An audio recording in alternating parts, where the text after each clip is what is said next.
Welcome to Tales of Wonder.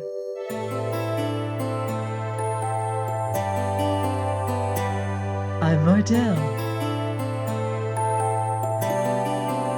reading The Book of Dragons by E.Nesbit.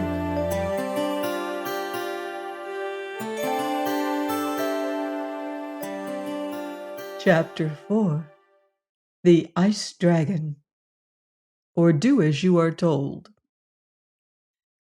This is the tale of the wonders that befell on the evening of the 11th of December, when they did what they were told not to do.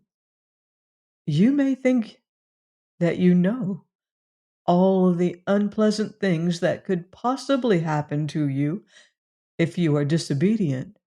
But there are some things which even you do not know, and they did not know them either.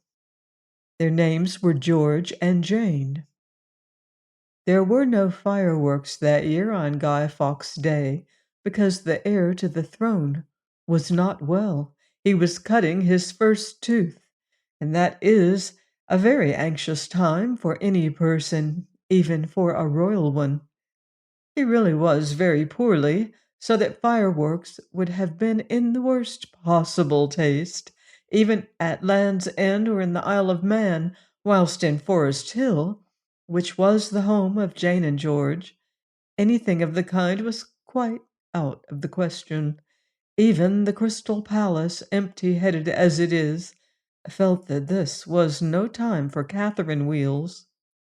But when the prince had cut his tooth, rejoicings were not only admissible but correct, and the 11th of December was proclaimed Firework Day. All the people were most anxious to show their loyalty and to enjoy themselves at the same time, so there were fireworks and torchlight processions and set pieces at the Crystal Palace with blessings on our prince and long live our royal darling in different colored fires. And the most private of boarding schools had a half holiday, and even the children of plumbers and authors had tuppence each given to them to spend as they liked. George and Jane had 6 pence each, and they spent the whole amount on a golden rain, which would not light for ever so long, and when it did light, went out almost at once.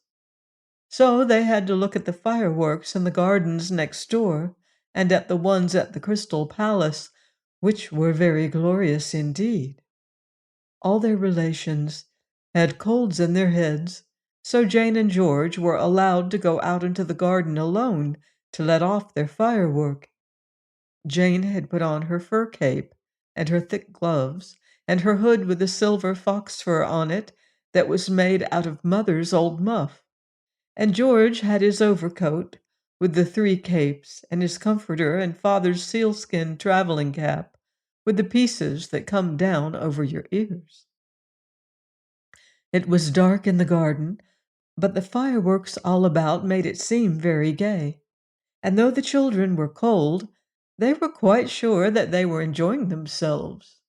They got up on the fence at the end of the garden to see better, and then they saw, very far away, where the edge of the dark world is, a shining line of straight, beautiful lights arranged in a row, as if they were the spears carried by a fairy army.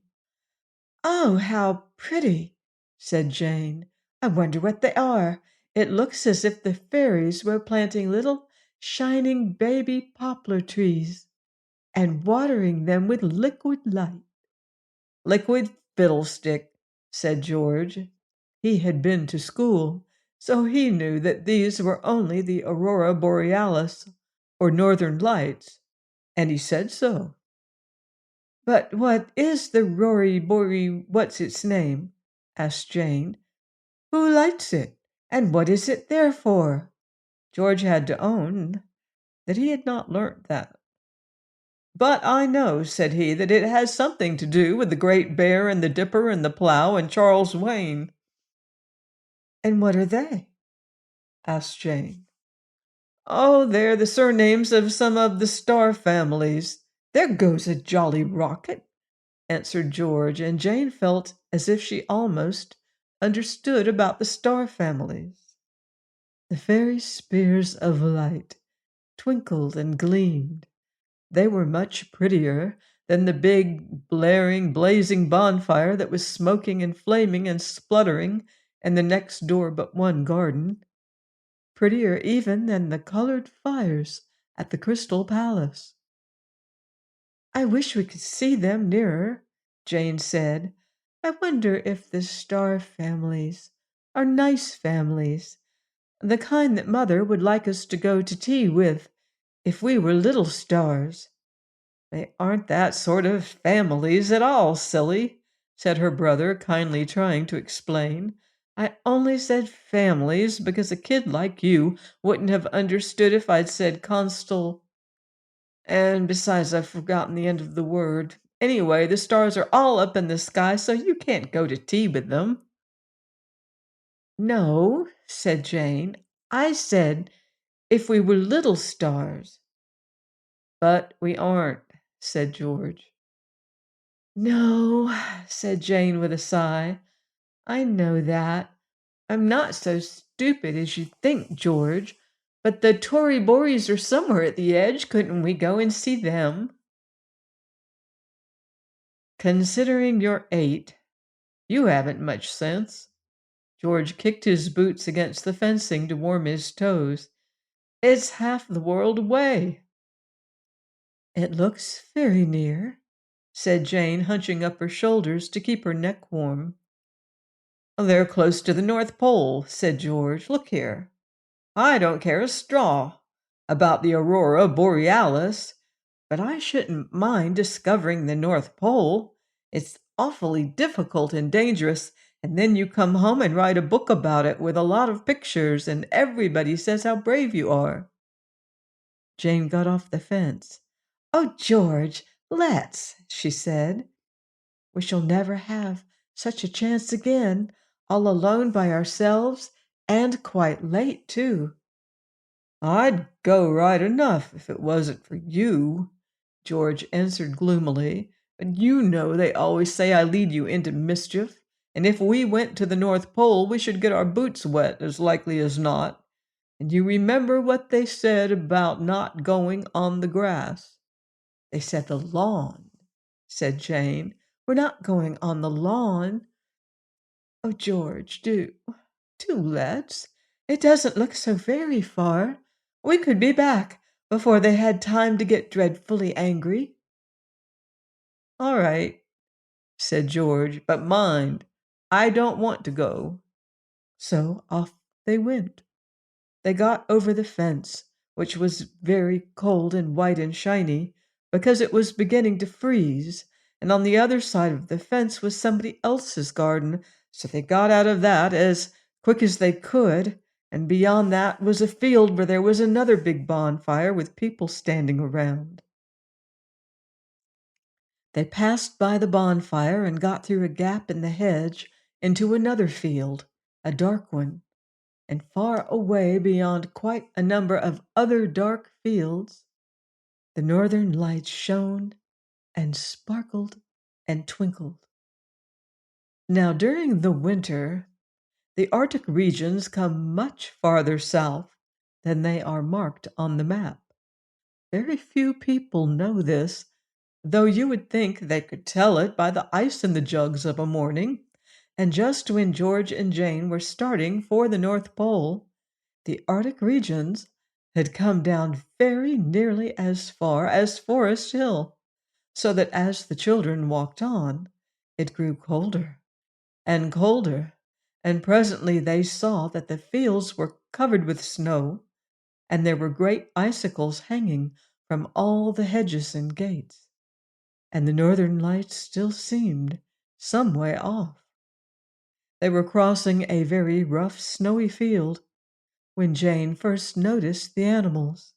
There were white rabbits and white hares, and all sorts and sizes of white birds, and some larger creatures in the shadows of the hedges that Jane was sure were wolves and bears. Polar bears and Arctic wolves, of course I mean, she said, for she did not want George to think her stupid again. There was a great hedge at the end of this field, all covered with snow and icicles, but the children found a place where there was a hole, and as no bears or wolves seemed to be just in that part of the hedge, they crept through and scrambled out of the frozen ditch on the other side. And then they stood still and held their breath with wonder, for in front of them, running straight and smooth, right away to the northern lights, lay a great wide road of pure dark ice, and on each side were tall trees, all sparkling with white frost, and from the boughs of the trees hung strings of stars, threaded on fine moonbeams, and shining so brightly that it was like a beautiful fairy daylight. Jane said so, but George said it was like the electric lights at the Earl's Court exhibition. The rows of trees went as straight as ruled lines, away and away and away, and at the other end of them shone the aurora borealis. There was a signpost of silvery snow, and on it, in letters of pure ice, the children read, "This way to the North Pole." Then George said, "Way or no way, I know a slide when I see one, so here goes," and he took a run on the frozen snow, and Jane took a run when she saw him do it, and the next moment they were sliding away, each with feet half a yard apart, along the great slide that leads to the North Pole. This great slide is made for the convenience of the polar bears, who during the winter months get their food from the Army and Navy stores, and it is the most perfect slide in the world. If you have never come across it, it is because you have never let off fireworks on the 11th of December and have never been thoroughly naughty and disobedient. But do not be these things in the hope of finding the great slide, because you might find something quite different, and then you will be sorry. The Great Slide is like common slides in that when once you have started, you have to go on to the end unless you fall down, and then it hurts just as much as the smaller kind on ponds. The Great Slide runs downhill all the way so that you keep going on faster and faster and faster. Georgia and Jane went so fast that they had not time to notice the scenery. They only saw the long lines of frosted trees and starry lamps, and on each side, rushing back as they slid on, a very broad white world and a very large black night. And overhead, as well as in the trees, the stars were bright like silver lamps, and far ahead shone and trembled and sparkled the line of fairy spears. Jane said that, and George said, "I can see the northern lights quite plain." It is very pleasant to slide and slide and slide on clear dark ice, especially if you feel you are really going somewhere, and more especially if that somewhere is the North Pole. The children's feet made no noise on the ice, and they went on and on in a beautiful white silence. But suddenly the silence was shattered, and a cry rang out over the snow. "Hey, you there! Stop! Tumble for your life!" cried George, and he fell down at once, because that is the only way to stop. Jane fell on top of him, and then they crawled on hands and knees to the snow at the edge of the slide. And there was a sportsman, dressed in a peaked cap and a frozen mustache, like the one you see in the pictures about Ice Peter, and he had a gun in his hand. "You don't happen to have any bullets about you?" said he. "No," George said truthfully. "I had 5 of father's revolver cartridges, but they were taken away the day nurse turned out my pockets to see if I had taken the knob of the bathroom door by mistake." "Quite so," said the sportsman. "These accidents will occur. You don't carry firearms then, I presume?" "I haven't any firearms," said George, "but I have a firework. It's only a squib one of the boys gave me, if that's any good." And he began to feel among the string and peppermints and buttons and tops and nibs and chalk and foreign postage stamps in his knickerbocker pockets. "One could but try," the sportsman replied, and he held out his hand. But Jane pulled at her brother's jacket tail and whispered, "Ask him what he wants it for." So then the sportsman had to confess that he wanted the firework to kill the white grouse with. And when they came to look, there was the white grouse himself, sitting in the snow, looking quite pale and careworn, and waiting anxiously for the matter to be decided one way or the other. George put all the things back in his pockets and said, "No, I shan't. The reason for shooting him stopped yesterday. I heard father say so. So it wouldn't be fair, anyhow. I'm very sorry, but I can't. So there." The sportsman said nothing, only he shook his fist at Jane, and then he got on the slide and tried to go toward the Crystal Palace, which was not easy, because that way is uphill. So they left him trying and went on. Before they started, the white grouse thanked them in a few pleasant, well-chosen words.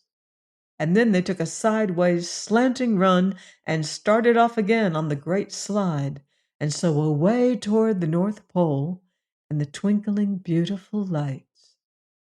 The great slide went on, and the lights did not seem to come much nearer, and the white silence wrapped around them as they slid along the wide icy path.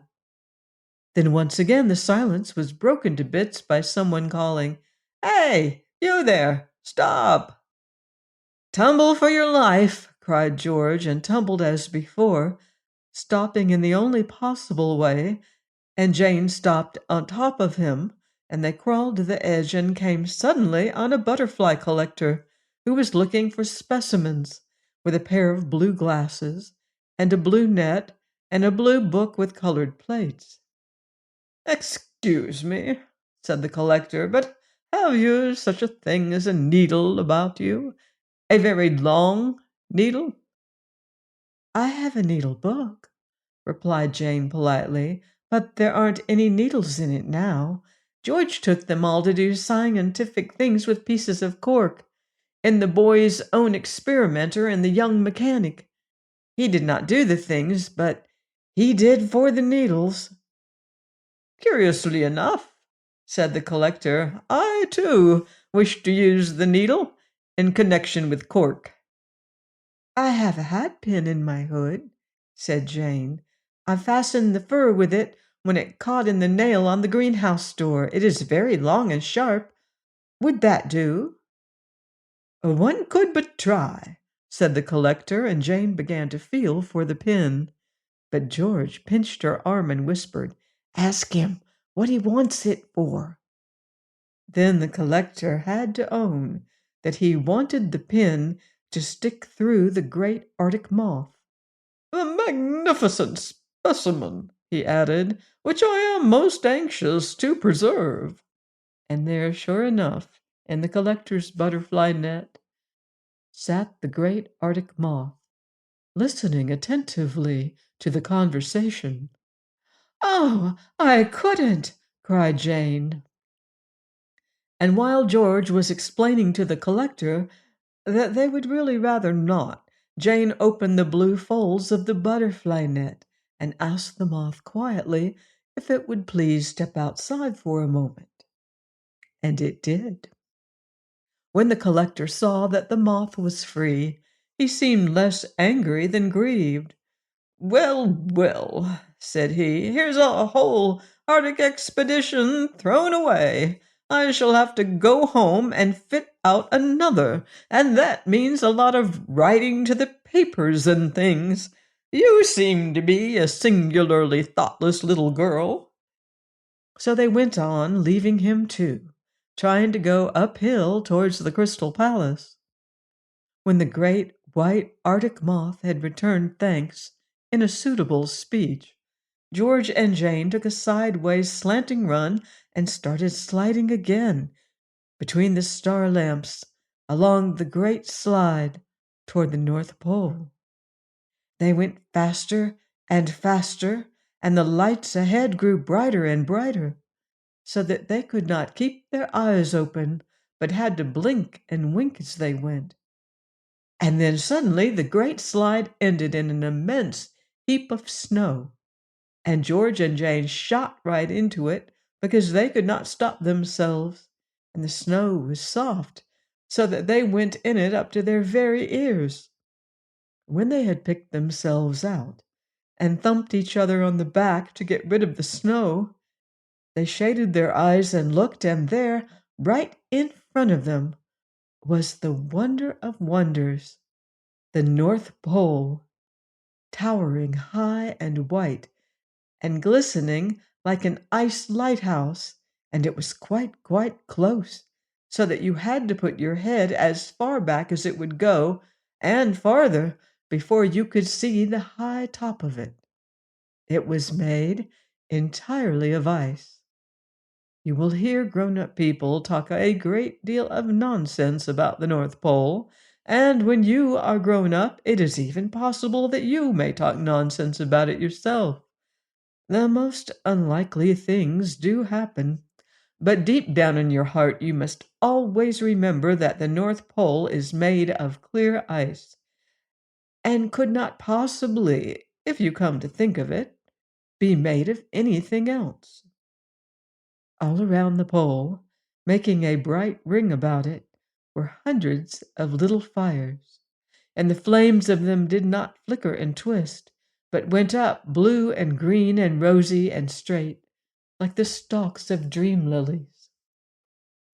Jane said so, but George said they were as straight as ramrods.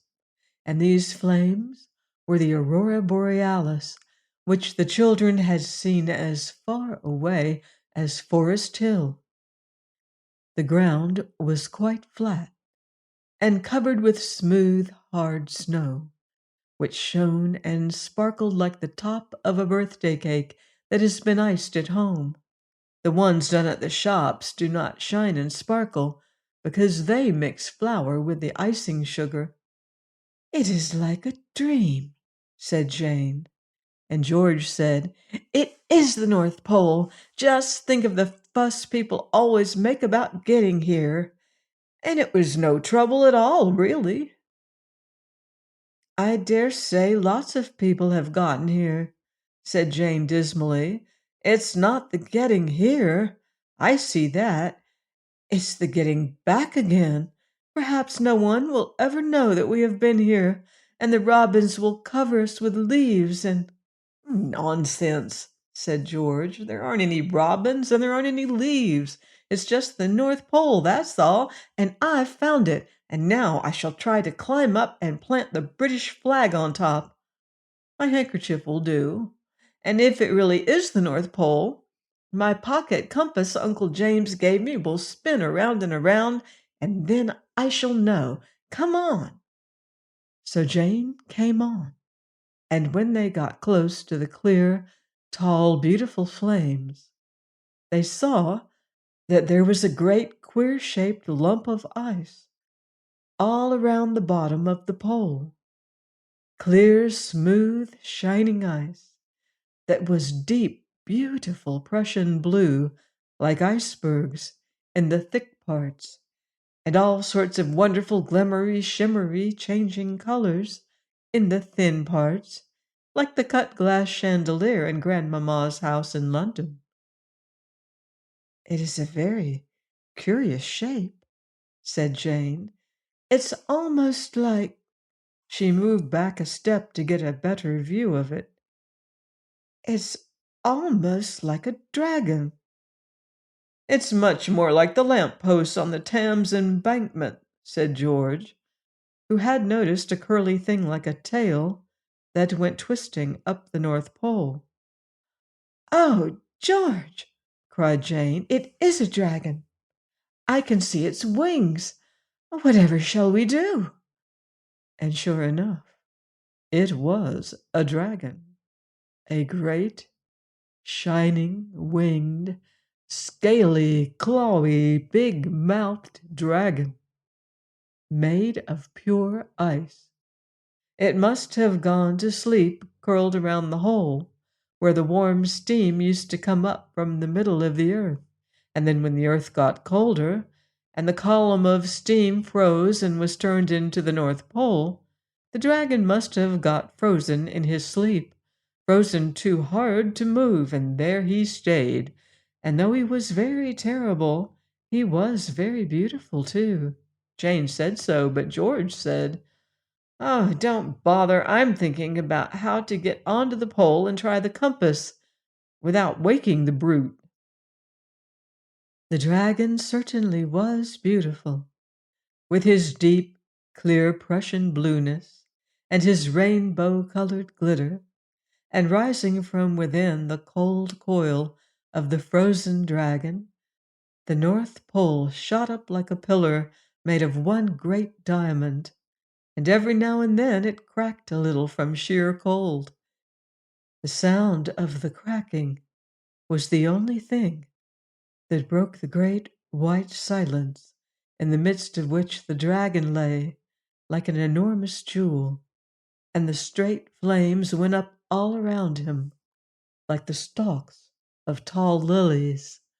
And as the children stood there, looking at the most wonderful sight their eyes had ever seen, there was a soft padding of feet and a hurry-scurry behind them, and from the outside darkness beyond the flame stalks came a crowd of little brown creatures, running, jumping, scrambling, tumbling head over heels, and on all fours, and some of them even walking on their heads.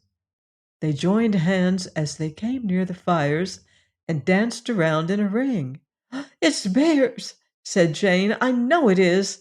Oh, how I wish we hadn't come. And my boots are so wet." The dancing ring broke up suddenly, and the next moment hundreds of furry arms clutched at George and Jane, and they found themselves in the middle of a great, soft, heaving crowd of little fat people in brown fur dresses, and the white silence was quite gone. "Bears indeed!" cried a shrill voice. "You'll wish we were bears before you've done with us." This sounded so dreadful that Jane began to cry. Up to now the children had only seen the most beautiful and wondrous things, but now they began to be sorry they had done what they were told not to, and the difference between lawn and grass did not seem so great as it had at Forest Hill. Directly Jane began to cry, all the brown people started back. No one cries in the Arctic regions for fear of being struck by the frost, so that these people had never seen anyone cry before. "Don't cry for real," whispered George, "or you'll get chilblains in your eyes, but pretend to howl, it frightens them." So Jane went on pretending to howl, and the real crying stopped. It always does when you begin to pretend. You try it. Then, speaking very loud, so as to be heard over the howls of Jane, George said, "Yeah, who's afraid? We are George and Jane. Who are you?" "We are the sealskin dwarfs," said the brown people, twisting their furry bodies in and out of the crowd like the changing glass in kaleidoscopes. "We are very precious and expensive, for we are made throughout of the very best sealskin."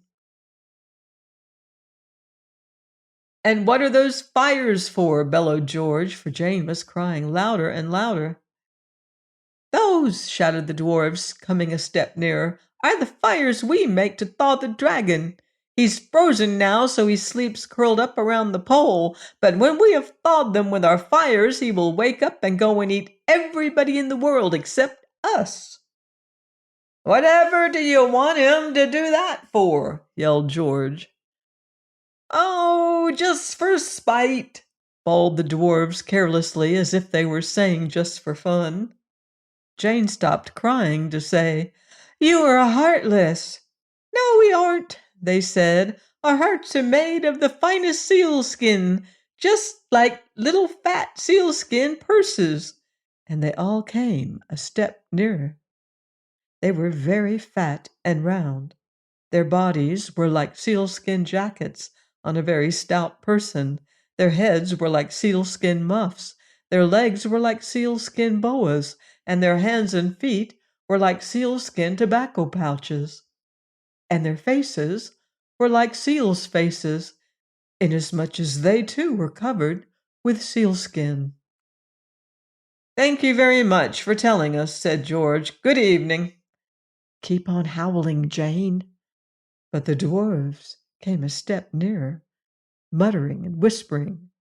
Then the muttering stopped, and there was a silence so deep that Jane was afraid to howl in it. But it was a brown silence, and she had liked the white silence better. Then the chief dwarf came quite close and said, What's that on your head? And George felt it was all up, for he knew it was his father's sealskin cap. The dwarf did not wait for an answer. It's made of one of us, he screamed, or else one of the seals, our poor relations. Boy, now your fate is sealed. Looking at the wicked seal faces all around them, George and Jane felt that their fate was sealed indeed. The dwarfs seized the children in their furry arms. George kicked, but it is no use kicking sealskin, and Jane howled, but the dwarfs were getting used to that. They climbed up the dragon's side and dumped the children down on his icy spine with their backs against the North Pole. Ooh, you have no idea how cold it was, the kind of cold that makes you feel small and prickly inside your clothes and makes you wish you had 20 times as many clothes to feel small and prickly inside of. The sealskin dwarfs tied George and Jane to the North Pole, and as they had no ropes, they bound them with snow wreaths, which are very strong when they are made in the proper way. And they heaped up the fires very close and said, Now the dragon will get warm, and when he gets warm he will wake, and when he wakes he will be hungry, and when he is hungry he will begin to eat. And the first thing he will eat will be you. The little sharp many-colored flames sprang up like the stalks of dream lilies. But no heat came to the children, and they grew colder and colder. We shan't be very nice when the dragon does eat us, that's one comfort, said George. We shall be turned into ice long before that. Suddenly, there was a flapping of wings, and the white grouse perched on the dragon's head and said, Can I be of any assistance? Now by this time the children were so cold, so cold, so very, very cold, that they had forgotten everything but that, and they could say nothing else. So the white grouse said, One moment. I am only too grateful for this opportunity of showing my sense of your manly conduct about the firework.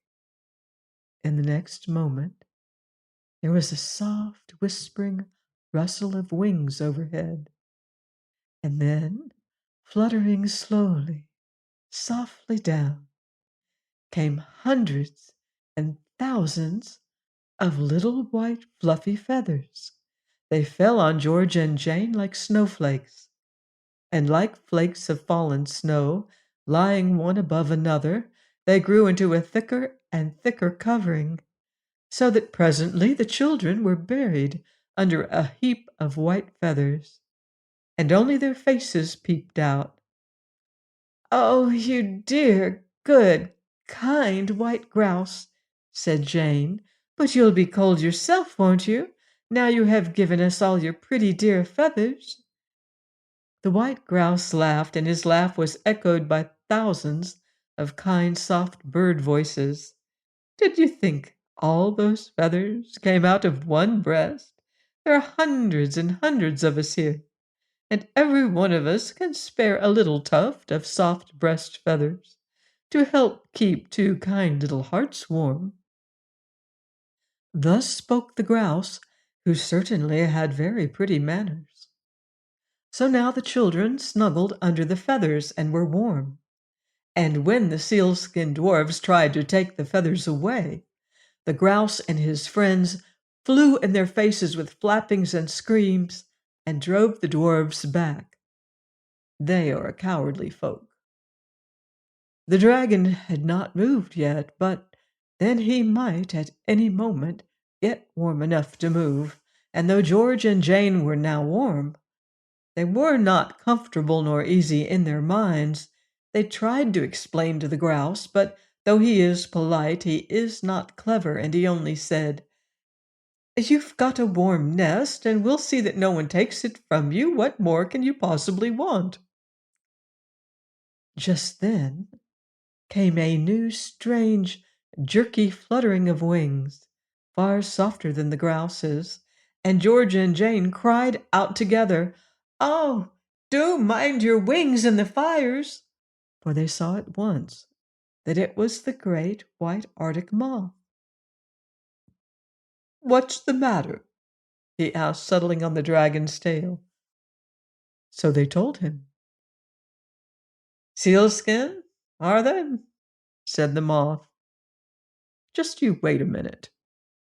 He flew off very crookedly, dodging the flames, and presently he came back, and there were so many moths with him that it was as if a live sheet of white wingness were suddenly drawn between the children and the stars. And then the doom of the bad sealskin dwarfs fell suddenly on them, for the great sheet of winged whiteness broke up and fell as snow falls, and it fell upon the sealskin dwarfs, and every snowflake of it was a live, fluttering, hungry moth that buried its greedy nose deep in the sealskin fur. Grown-up people will tell you that it is not moths, but moths' children who eat fur. But this is only when they are trying to deceive you. When they are not thinking about you, they say, "I fear the moths have got at my ermine tippet," or "Your poor Aunt Emma had a lovely sable cloak, but it was eaten by moths." And now there were more moths than have ever been together in this world before, all settling on the sealskin dwarfs. The dwarfs did not see their danger till it was too late. Then they called for camphor and bitter apple and oil of lavender and yellow soap and borax, and some of the dwarfs even started to get these things, but long before any of them could get to the chemist, all was over. The moths ate and ate and ate till the sealskin dwarfs, being sealskin throughout, even to the empty hearts of them, were eaten down to the very life, and they fell one by one on the snow, and so came to their end. And all around the North Pole the snow was brown with their flat, bare pelts. "Oh, thank you, darling Arctic moth!" cried Jane. "You are good. I hope you haven't eaten enough to disagree with you afterward." Millions of moth voices answered with laughter, as soft as moth wings. "We should be a poor set of fellows if we couldn't overeat ourselves once in a while," to oblige a friend." And off they all fluttered, and the white grouse flew off, and the sealskin dwarfs were all dead, and the fires went out, and George and Jane were left alone in the dark with the dragon. "Oh dear," said Jane, "this is the worst of all." "We've no friends left to help us," said George. He never thought that the dragon himself might help them, but then that was an idea that never would have occurred to any boy. It grew colder and colder and colder, and even under the grouse feathers the children shivered. Then, when it was so cold that it could not manage to be any colder without breaking the thermometer, it stopped. And then the dragon uncurled himself from around the North Pole and stretched his long, icy length over the snow and said, "Oh, this is something like! How faint those fires did make me feel."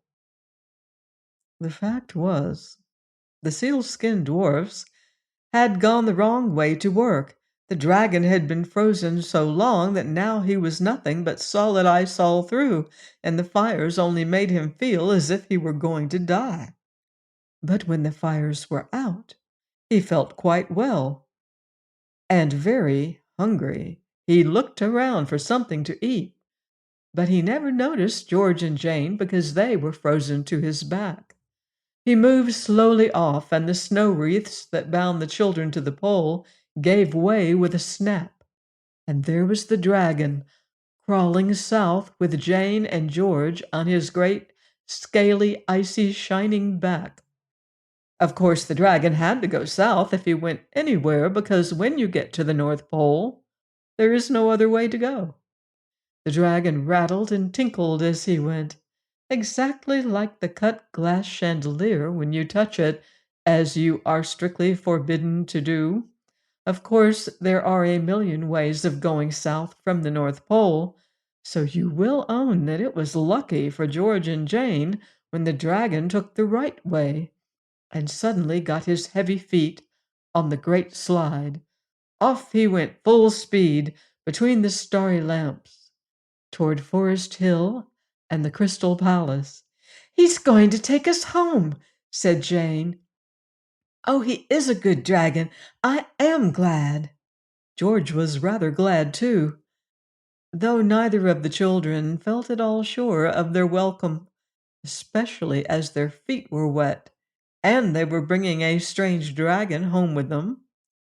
They went very fast because dragons can go uphill as easily as down. You would not understand why if I told you, because you are only in long division at present. Yet if you want me to tell you so that you can show off to other children, I will. It is because dragons can get their tails into the fourth dimension and hold on there. When you can do that, everything else is easy.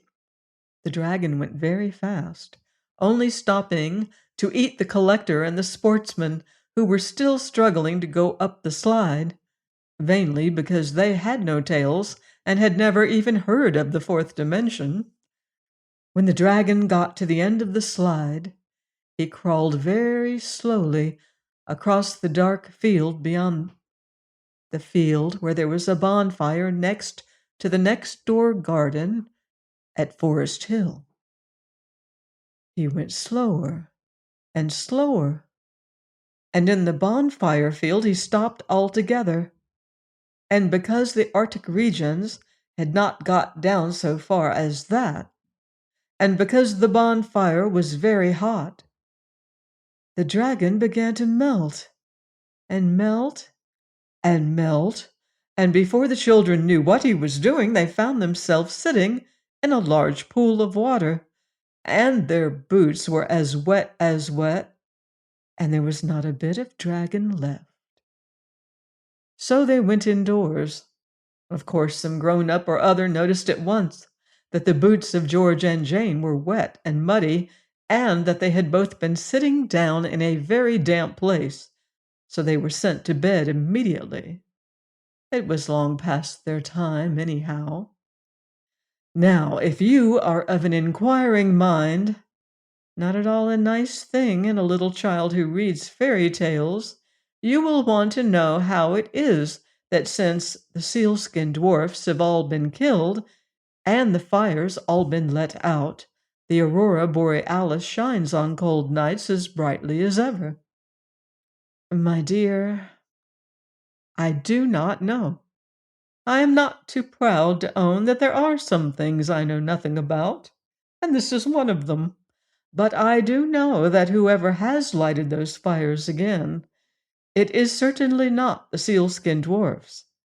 They were all eaten by moths, and moth-eaten things are of no use, even to light fires. Please join me here next time for more magical adventures in the Book of Dragons by E.Nesbit on Tales of Wonder.